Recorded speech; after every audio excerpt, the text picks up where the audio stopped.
নবী সাল্লাল্লাহু আলাইহি ওয়াসাল্লামের জন্মের আগেই তার বাবা চলে যান, ইতিম মুহাম্মদ সাল্লাল্লাহু আলাইহি ওয়াসাল্লাম। তার মা আমিনা 6 বছর বয়সে ইন্তেকাল করেন। সিচুয়েশন বুঝতে পারছেন? 6 বছর একটা বাচ্চার বাবাও নাই মাও নাই।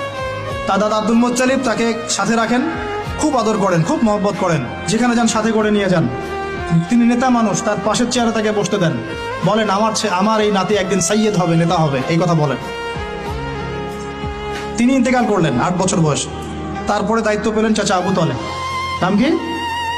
এই 8 বছর বয়স থেকে নিয়ে নবী সাল্লাল্লাহু আলাইহি ওয়াসাল্লাম নবী হয়েছেন 40 বছর বয়সে, আর মক্কায় ছিলেন 13 বছর, প্রায় 53 বছর।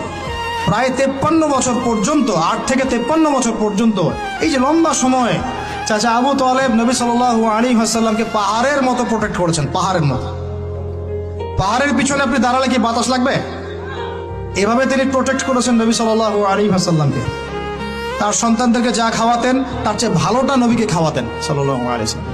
স্পেশাল রান্না তৈরি করে তাকে ডেকে নিয়ে বসতেন, কারণ এতিম ছেলে, মনে কষ্ট আছে, হয়তোবা সবার সামনে বলতে পারে না, ব্যাপারটা বুঝেন না? তিনি এইভাবে ট্রিট করতেন। এমনকি নবী হওয়ার পরে আল্লাহর নবী সাল্লাল্লাহু আলাইহি ওয়াসাল্লামের বিরুদ্ধে পুরা সমাজ চলে গেল। কেউ গালি দেয়, কেউ বলে সাহের, কেউ বলে কাযযাব, কেউ বলে ফারিকুল জামা। মানুষ গালিগালাজ শুরু করলো, নিন্দা গীবত তহমত শুরু করলো, অর্থনৈতিক বয়কট শুরু করলো, সামাজিকভাবে বয়কট করা শুরু করলো। এমন কোনো অত্যাচার নাই যা নবী সাল্লাল্লাহু আলাইহি ওয়াসাল্লামকে করা হয় নাই। বুঝতে পারছেন কথা?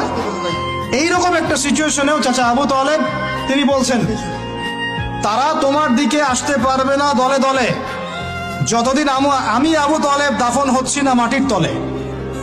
কথা বুঝতে পারছেন? তারা তোমার দিকে আসতে পারবে না দলে দলে যতদিন আমি আবু তালেব দাফন হচ্ছি না মাটির তলে। এইরকম মানুষ চাচা আবু তালেব।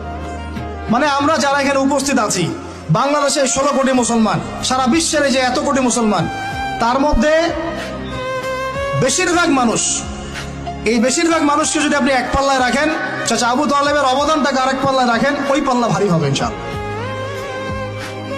কিন্তু শেষ পর্যন্ত চাচা আবু তালেব কালিমা লা ইলাহা ইল্লাল্লাহ পড়তে পারলেন না। কথা কি বুঝতে পারতেছেন ভাই?